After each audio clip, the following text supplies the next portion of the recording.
Hey everyone, welcome back to another episode of the In Between podcast. I'm your host, Elizabeth Cheney. I hope you all are doing wonderful this week.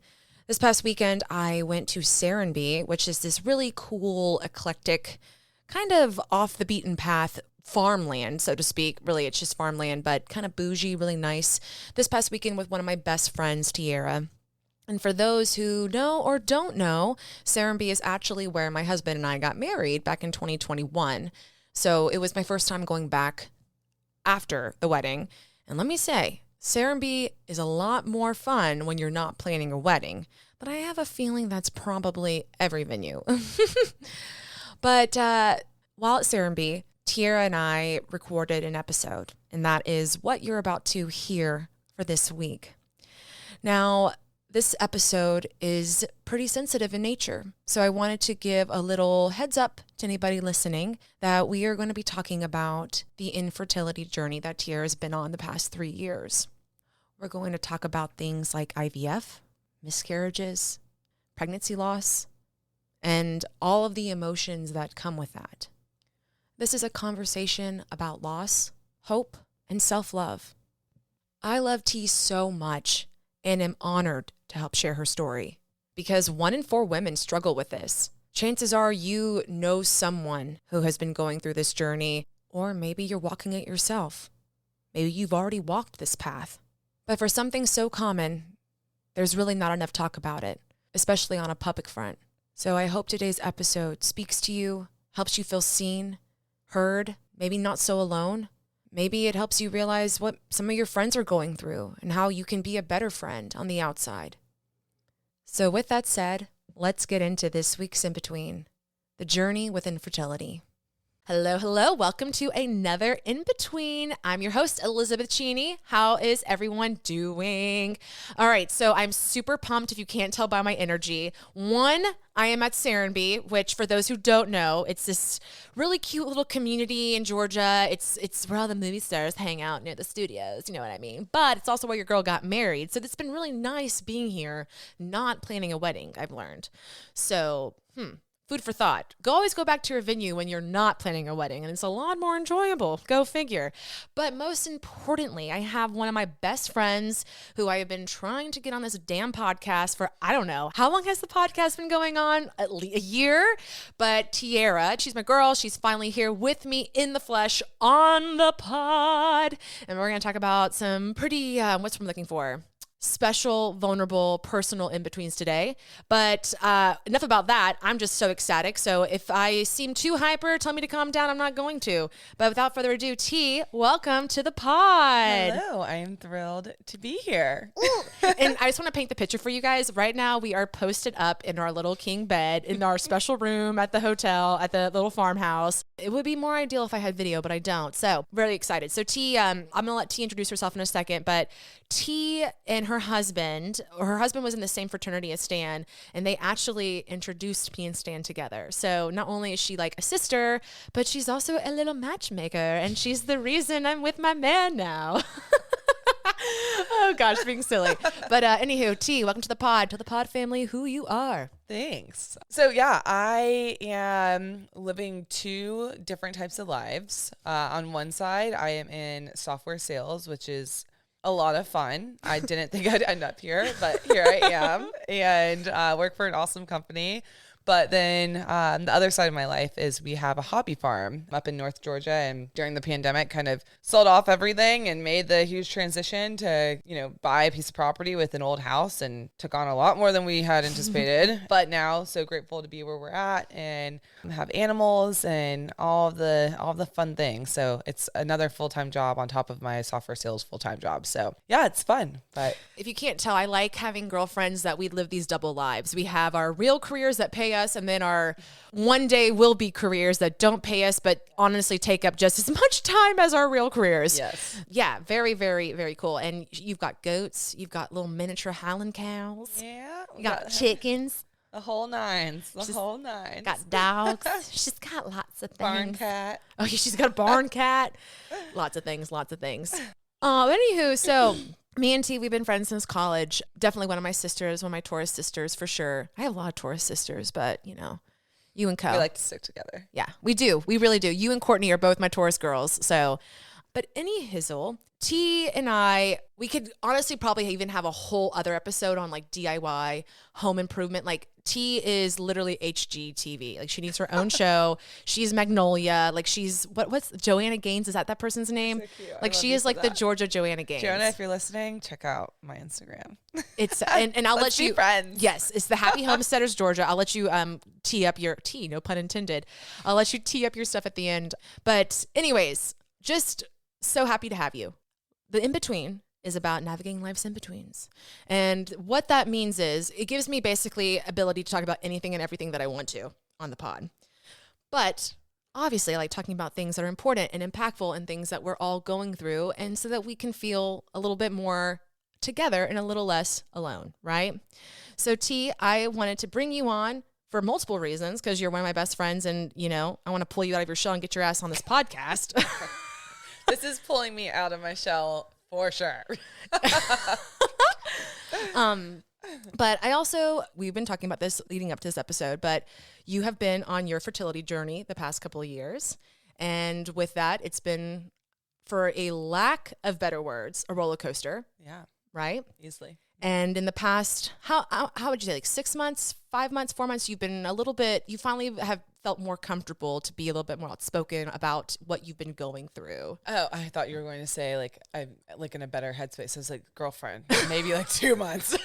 You're giving me more credit than deserve. But so yeah, I would say it has probably been this year, maybe it's December. So yeah, maybe like 5 months that I'm starting to understand how important it is to be open as opposed to suffering in silence. And, you know, it's a lot easier to just kind of crawl in a hole and want to not be open about something that is so sensitive and like difficult to talk about, because it's one of those things where you truly don't understand it unless you're in it. Mm-hmm. But it's also one of those things that's like, you don't want anyone else to be in it because it's such a shitty club. And my manager actually said that to me, because small world, she had my same fertility doctor, and she said it's a really shitty club to be in. And I never thought about that. Like, it is truly a club, and it's the shittiest club that you could be in as a female and as a woman. And when you have those maternal instincts and you're not able to fulfill those, especially me, like, oddly enough, I've always wanted to be a mother since I was 12 years old. I've always said that was my purpose. And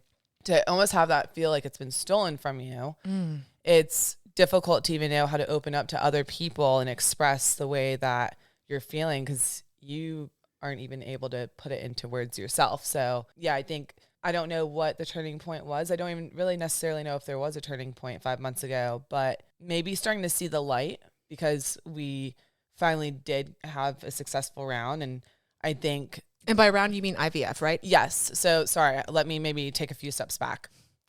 And I do want to say, the club you're talking about, 1 in 4 women struggle with this, right? Yeah. Is that the statistic? And I remember when you told me that, I was shocked.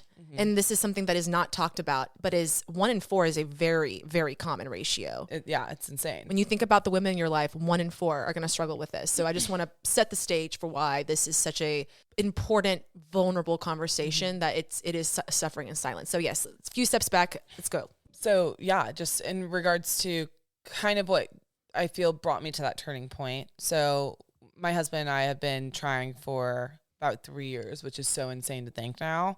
And went through some of the routes where, you know, I was going to see my primary doctor. That wasn't doing anything. She had me go to a fertility specialist. That didn't do anything. I mean, I got to see if my tubes were blocked or not, and they weren't, thankfully. But then I was kind of in limbo. And then thankfully, because the company that I'm at, we have incredible resources, which that's a whole nother topic that we can run into, just because that's not the norm for most women, which is so sad within our, like, coverage that we have medically. But all of that to be said, one of my managers had just in passing mentioned a benefit that we have progeny, and I was like, what the hell is this? And I looked it up on our concierge, and turns out like I have this whole world of benefits in regards to fertility treatment. And I was like, holy shit, this is insane. So I jumped into it, and thankfully one of the clinics that was covered is one of the top in Georgia, and started going there June of last year, so 2022. Oh. It seems like so long ago. Isn't that insane? Yeah. And started fertility treatment. And we went through IUI. We did 2 rounds of IUI, which is essentially when they take the sperm and then put in a catheter and inject it into you when you're ovulating. Did 2 rounds of that, did not work, unfortunately. Looking back, I kind of wish that we would have skipped it altogether and just jumped into IVF, because part of those benefits I have, they're smart cycles, and I had to use those smart cycles to that, and it didn't work. I wish I would have saved that and allocated that benefit to IVF, because it's way more expensive. But we then jumped into our first round of IVF, and that was December of last year, so December 22. And our first round, we got lucky, and we were blessed with our first. It's okay. I didn't expect to get emotional. I don't even know why I am. But so we had our first round. I and really want to hold your hand. but so they're all sweaty and wet now. But we had our first round, and we're extremely blessed. We were able to get positive, which was huge, because at that point I already felt like, okay, I can't get pregnant.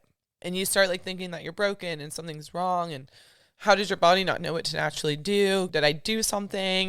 Just all of these crazy intrusive thoughts just start seeping in, and you really don't have any control as to how to shut them off. It honestly becomes almost I don't even want to compare to a disease like addiction, because obviously my mom, that's such a soft place for me. But all of that to be said, it does turn into a sickness almost. It eats you, it eats your brain, and it eats your happiness. And because you can't stop thinking about it. Yeah.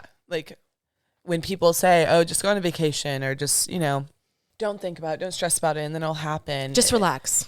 That's the worst thing that you can say to someone who's going through this. There's no relaxing. There's no turning off.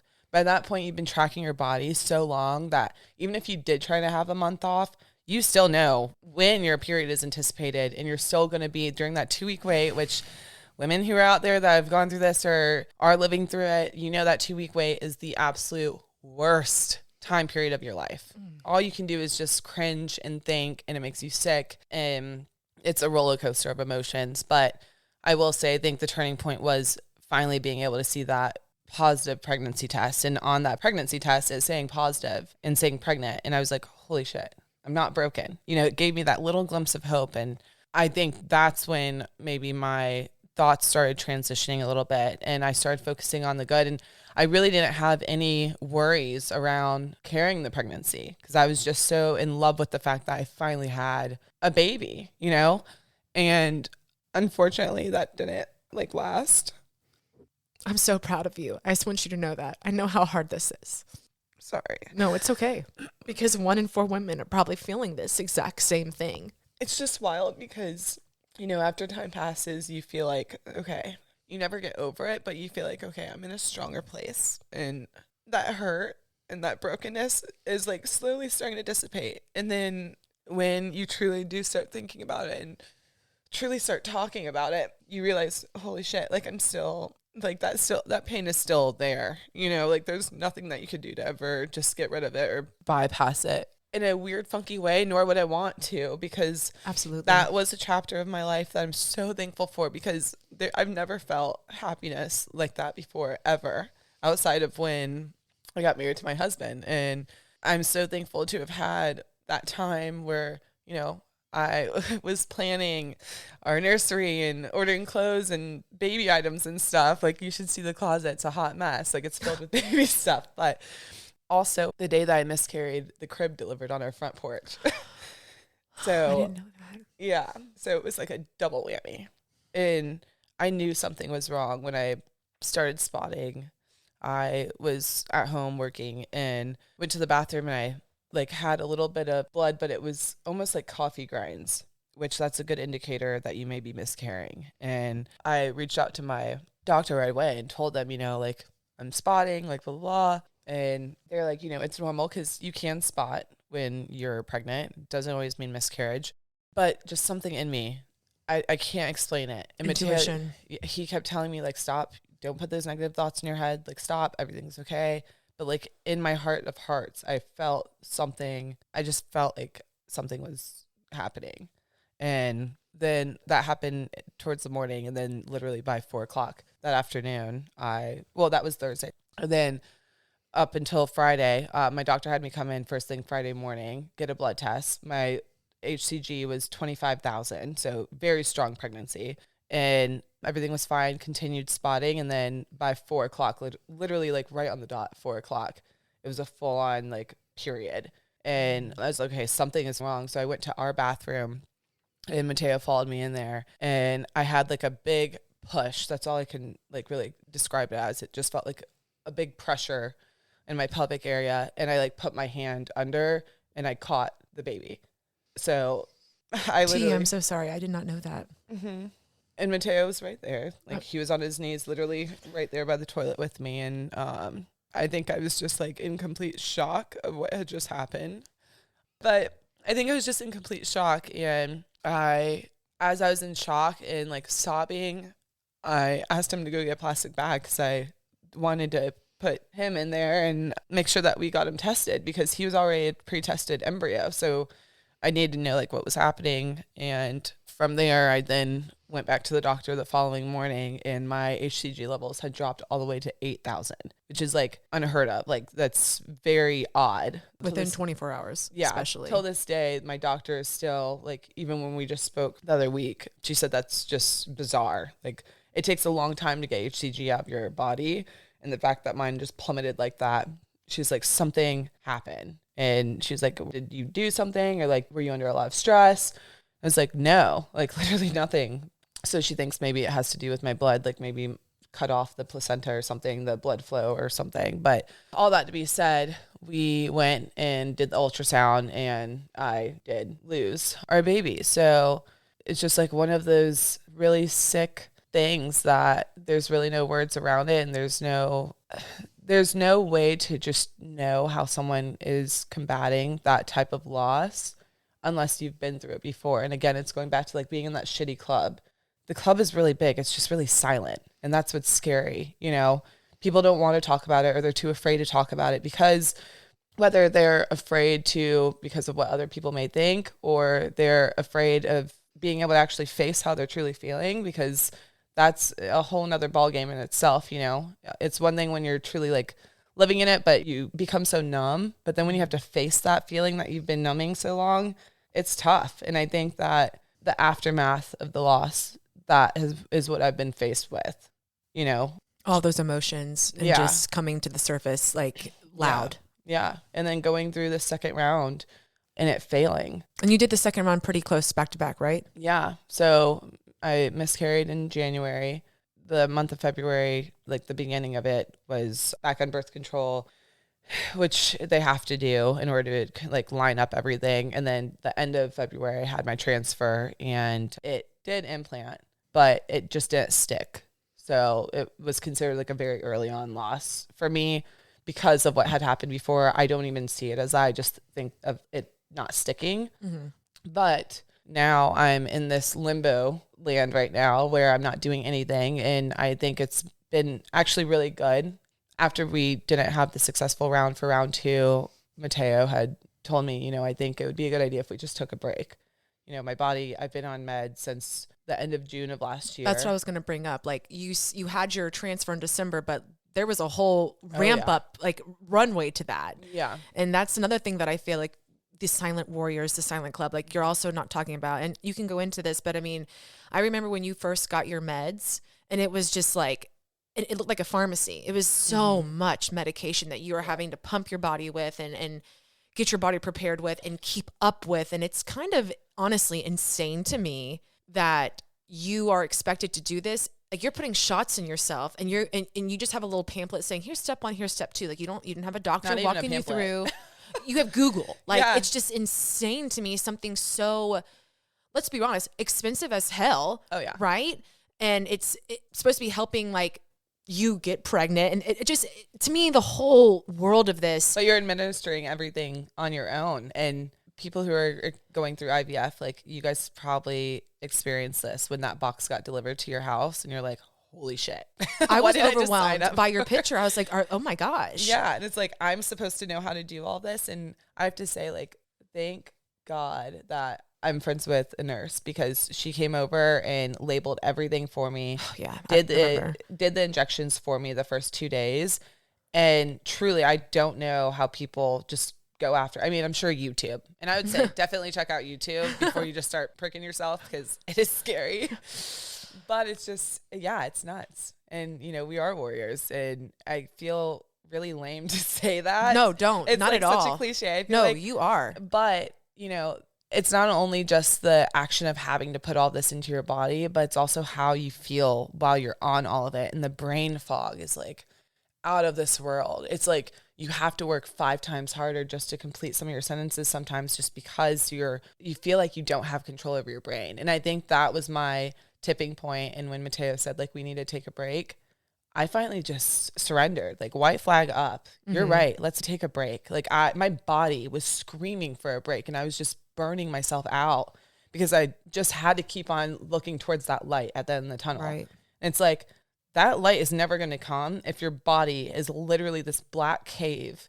And I started feeling like a shell of a human. Truly, like, there was a purpose behind everything that I was doing, but I lost the purpose for my own life and like what I was living for, you know, like I became defined by my infertility. And I think that's what hurt the most, not the most, but it just hurt so much that I had to look myself in the mirror and be like, who am I? You know, and I forgot. And when you're on such a strong path of hormones and medicine and timing, that's the thing, the timing, like the way you would describe to me, like you'd have to race to the doctor's office to get your blood checked, and you're getting 24 hours notice, 12 hours notice, rushing to the pharmacy. Like your life is on a hamster wheel. Literally. Like you are running so fast, but getting nowhere in a sense. Perfect. Like, exactly. And I'm so blessed for the company that I work for and my manager going through it, because she gives me that flexibility of understanding, like, okay, you need to go. But I know that there's women that don't have that. And some of the Facebook groups that I'm in where they're expressing their concern or not having access to benefits like progeny or whatever it may be, and having to take out equity on their house or sell a car, all of those things. And for it to very well not even work, it's sad, you know, and it's also sick. Like, I think being a female and a woman, like, that's our God-given right. And we should have access to, you know, benefits. 100%. And to be able to do that. Yeah. I mean, it's sad. Or at least have it be cheaper. Right. Because it's like, make it ridiculous. affordable. Yeah. So yeah, it's, I'm definitely in the in-between. I've been in the in-between for the past few years, and I've come to accept and appreciate this in-between, as difficult and dark that it's been, just because I know that there's a bigger purpose to it. And it's made my relationship with my husband so much stronger. I mean, we've never been in a more secure, strong place. And I know that's not the case for everyone. So I just want to like acknowledge that. However, if you have a partner that is truly supportive of you and you guys have that communication, it's going to force you guys to either communicate or it's going to break you. And it's forced us to truly be able to communicate with each other, but also be more open, you know, and not just be so selfish in the decisions that we're making. Like, this is a decision for our family, but it affects both of us. And early on, I was selfish. I felt like it was just me because I'm the female. I'm the one who can't get pregnant. And then I had to take a step back, and my husband was like, honestly, he broke down to me and he was like, this affects me too. And it was hard for me to see that first, because I was like, yeah, I'm sure it does, but it's not the same as me, you know? Right. And then I was like, hold on, that's backwards. Like, we're a team. We are best friends. We're here for each other. And this is my husband. And it is him, you know, like the sperm and the egg, it's 50-50. If you're getting pregnant, you're not getting pregnant, that is 50-50. Right. And it took me a while to understand that. Like, the health of your husband or your significant other, your spouse, is just as important of the health of yourself. And it affects them the same way too. Like, whether it's being intimate and having that pressure of not just having sex to have sex, but you're having a sex because you are trying to get pregnant. Like, they feel that, you know, and when you're down, they're down. And if they really want a child, it's beating them up and eating them just as much as it is you. So just acknowledging that and loving your partner and finding a way to communicate so you guys are stronger together while you're going through this path, I think is truly the only real thing that has like allowed me to continue down this path and like stay strong, because of us doing the work during this in between together. Yeah. And I will testify to that union and that closeness. I mean, you've always had a very tight relationship, like strong relationship, but through all of this journey, this literal mountain valley, highs and lows. Yeah. He and you have definitely walked that path stronger than ever. And thank you for saying that, because I think that is very important and very profound. Because I can see how you would think it's be in your head about you, because you're the one pumping your body with all these hormones. You probably have the narrative in your head like, this is my fault. Like, why can't I get pregnant? You don't even think about that. And that's beautiful. If that's a lack for better words, that you came to that, not conclusion, but that place mentally. And then let me ask you this. Did the struggle feel a little less lonely when you kind of... Oddly enough, that is a yes and no answer. Yes, because he truly is my best friend. And God, I am honestly just like so thankful for my husband. Like he is my rock. So yes, in some regards, but also like, I hate to say it, I feel like no matter what, you're going to kind of still always feel lonely in this world. And it helps having people to speak to and like other people that are in it. And I hate to even say that, like, I hate that anyone else could ever possibly be in such a shitty club. But even with having other people in this club, it does help make you feel a little less alone. At the end of the day, when you're going to bed, you're still in your own head and you still have your own thoughts, and no one else can hear those thoughts. And no one else can make them go away. It truly is just you and yourself and finding a way to shut them off. Right. So yes, but also no. And I've talked about intrusive thoughts on the podcast before. And if we know one thing about intrusive thoughts, they are 100,000% convincing. Yeah. And it's in your own voice. So that makes it even more convincing. Yeah. And that really can just compound and keep you down. And it goes on repeat. And something that I came across probably a week ago from a friend is, don't give the enemy a seat at your table. And those words were so powerful for me to hear. And the reason why is because if you think like internally a table in your mind and the people that you want sitting at it, there's always going to be that little devil or that negative thought that's sitting at that table. But we get to decide who sits at our table, no one else. So something that I'm working through right now is feeling strong enough to kick their ass off of that table. Yes. And not allow those intrusive thoughts to take over and get the best of me, because my anxiety, it's kind of going back to the hamster wheel. Like I jump into that little hamster wheel and my anxiety just is the lead. It's telling me where we're going, and there's no way for me to open the door and jump out. Right. You know, like we're gone. And you're not quite sure that you're not going anywhere because you're running, you're racing, and you're like, wait, we're not really going anywhere? Crap. Okay. Yeah. Absolutely. And, for me is if we are going to continue to have these thoughts in our minds, then our bodies are going to continue to believe them. And then all of our actions are then going to follow that, because in a sense, if that's all you're thinking about, then that's what you're going to project. Exactly. And for me, and this is all obviously much easier said than done, but this is just an exercise that I'm trying to work on with work, because the new role that I have, I've had extreme imposter syndrome to the max. Like it's almost like kind of sickening. He just got promoted, so that's what she's talking about. Oh yeah, sorry.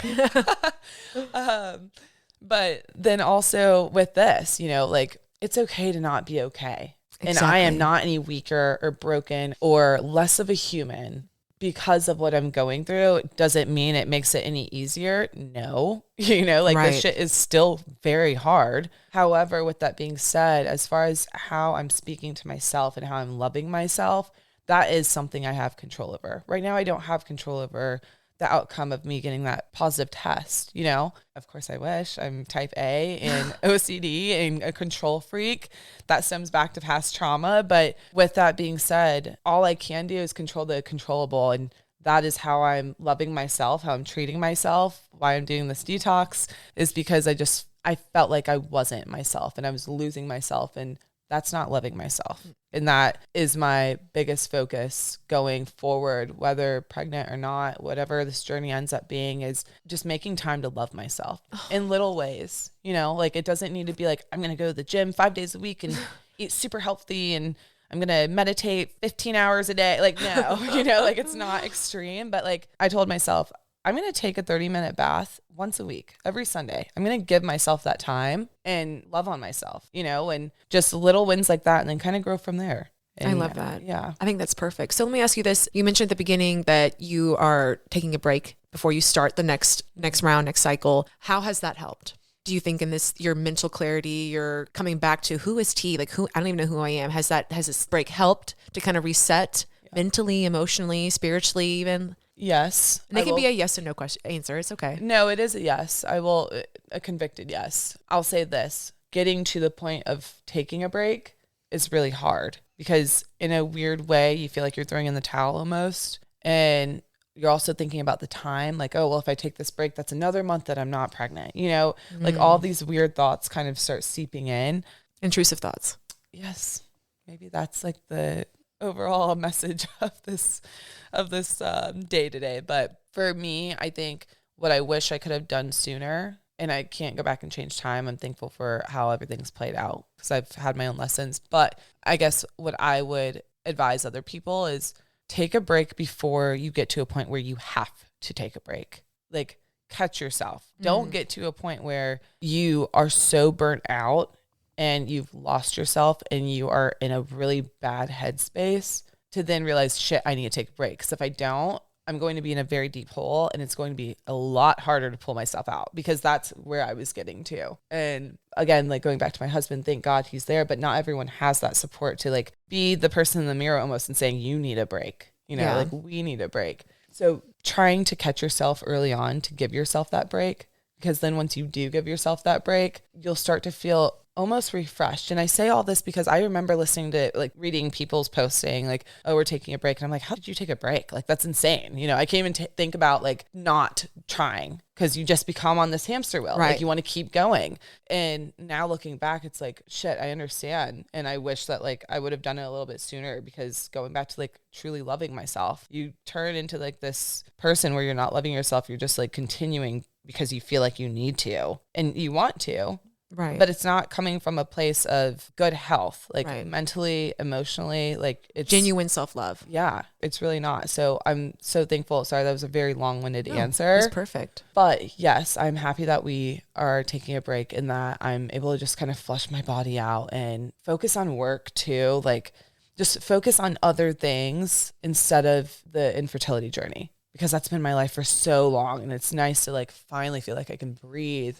It's like my little nostrils are above the water. Yeah. And I'm like, trying to breathe as deep as I can before I like go back under, but it's like, no, I'm not going to go back under. Like I'm walking to the freaking shore. Like it's time to get out of the water. It's time to like, it's time to finally be strong enough where, I'm going to go into this next round and hopefully, I say hopefully because I don't know. I'm saying all this shit now and like I'm really strong and stuff, but like I could easily be right back in that hole next week. And that's what's so scary about it is it really is ebbs and flows. You have no idea how you're going to feel a day from now. But all I can do is control the controllable and try and do my best and love this break that I'm having now and admire it and admire myself for being strong enough. I was going to say, admire the journey you've had so far. Yeah. And hopefully go into this next round with an open heart and open mind and feel like I'm breathing a little bit smoother and easier than how I've been just holding my breath over the last almost year.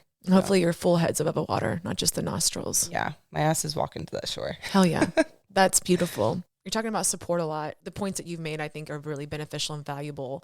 I'm curious, and this might be a loaded question, and there's probably not a right or this is 100% the right way to answer this. But for somebody like myself, like we've had many conversations about this, and me and Stan are not ready for kids. Like we want to wait a few years. But for somebody like whether it's a friend, a relative, a family member, whatever, that is not going through this silent club, which again, I recognize, I have self-awareness to know, like I will never at this moment in my life, be able to identify the pain of this journey. Mm-hmm. But how can someone on the outside support someone going through this journey? I think it's listening more than speaking. Okay. So I was at an engagement party a few weeks ago and had someone come up to me, and I know that they meant it with only love, but it's just being a little bit more self-aware. So they came up to me and they're like, I just want you to know that I've been praying for you and have been keeping you in my thoughts. And I was like, thank you so much. Like that truly means more than you could possibly know. Thinking it would end there. And I'm an open book. I'll talk. If someone wants to talk about it, then let's talk about it. But it then turned into, my friend's friend had trouble getting pregnant and blah, blah, blah. And like went into their story and, they went on vacation and just relaxed a little bit. And it was like they're giving me unsolicited advice about something that they have no idea about. Right. And it's like, don't do that, because then it's turning into about you and how you feel, It's and how you gaslighting feel you should in be a way. supporting the shit that I'm going through in my life. And it's like, no, that's not helpful at all. I don't want to know about how Sally and Sally's best friend, Jessica, has been going through this too. And you don't even have a direct relation to her. Like you've never had those deep conversations of what she's truly feeling. So, right. And that may sound a little harsh, but just like save the advice. You don't need to be giving us advice. Trust me, all day and night, we are researching online how we can make this work. Mm-hmm. We don't need you, little old Sally, who knows nothing about this world, putting your input into what we should be doing differently or more of or less of or whatever it may be. If anything, you're just pissing us off and it's causing more harm than good. So that would be number one. Don't give your unsolicited advice. Number two, check in. Even if it's just a text message saying, hey, I love you, I'm thinking about you.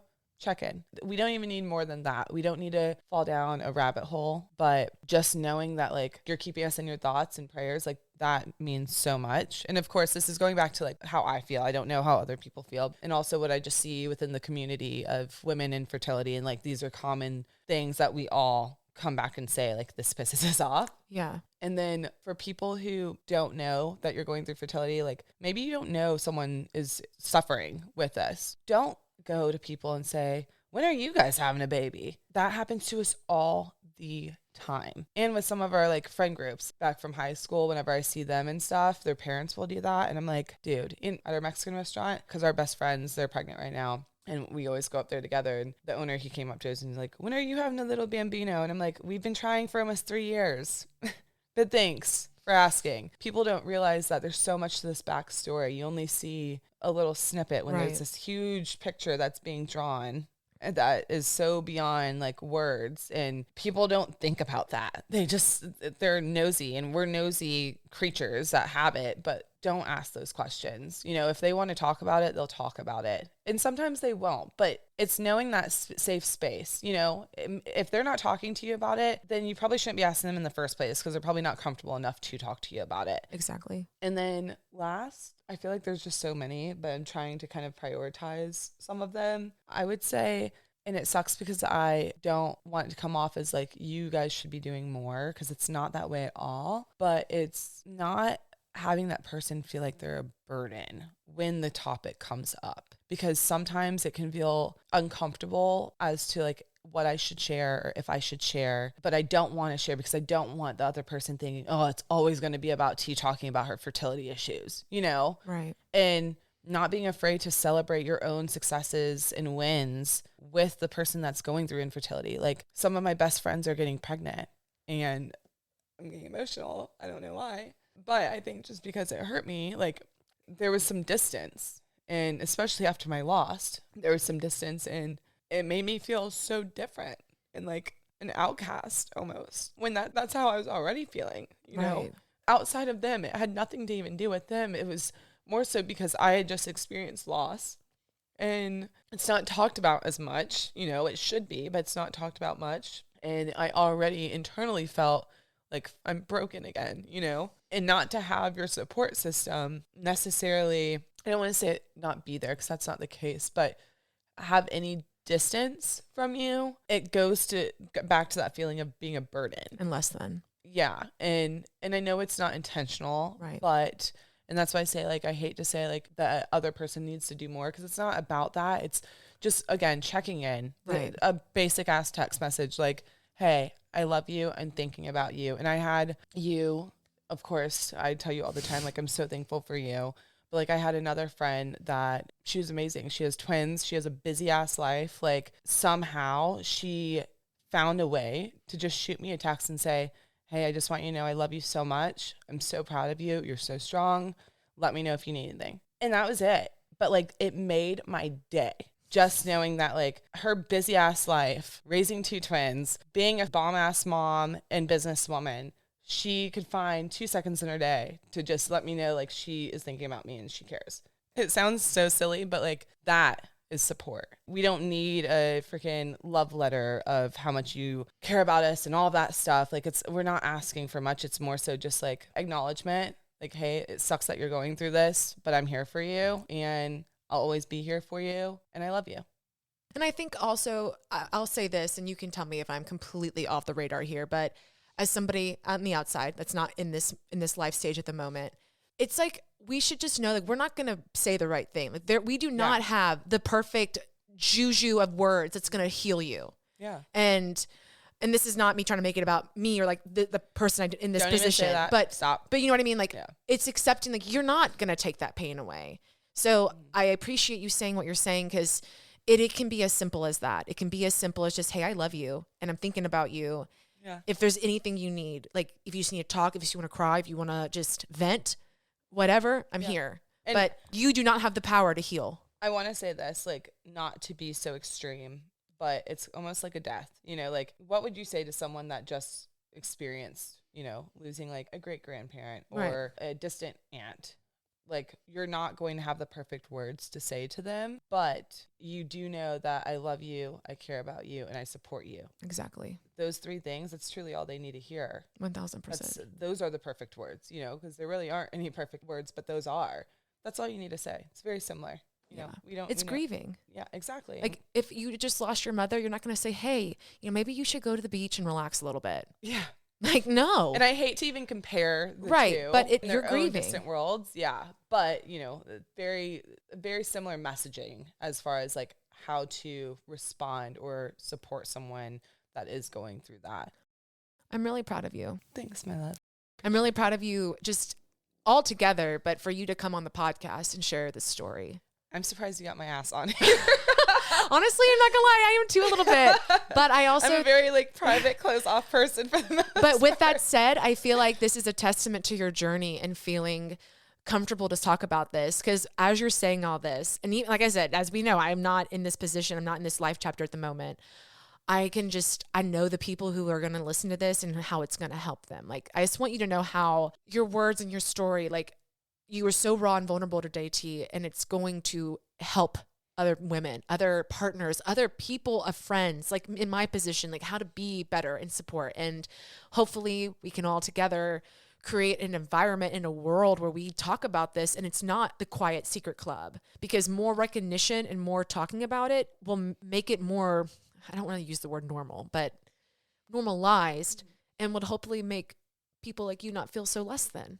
That you're not worthy or not worthy. Like, you are incredible. And this is just an unfortunate path, but we're going to walk it, and we're going to walk it together. You know what I mean? 1000%. I know how hard today. Okay, I'm not going to say I know how hard, because that's obviously defeats the point of this whole podcast. But going back to like not tiptoeing around, we are human. Yeah, we're going through some shit, but you don't need to tiptoe around us. You don't need to like correct your messaging. I mean, maybe if like you don't know the person, they don't know you. But, right. Like, when you know someone, it's like one of your best friends or something. Like, don't hide the baby announcement that, you know, you're having. You know what I mean? Exactly. But this is even for you, because you do this quite often with me. I don't mean to like, I'm not saying like making it back about me or anything like that. And I get it, because you're just trying to let the person know, like, I'm not taking your story away from you or how you feel. And I appreciate you for that you are so self-aware and you acknowledge it. But there's no need to say it.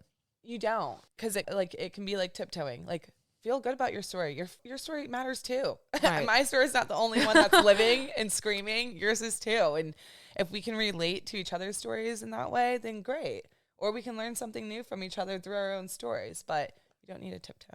And I love you. No, that was perfect. Because you're right. That is, I can see how that is like tiptoeing. Damn, here we are on the in-between, and there we go.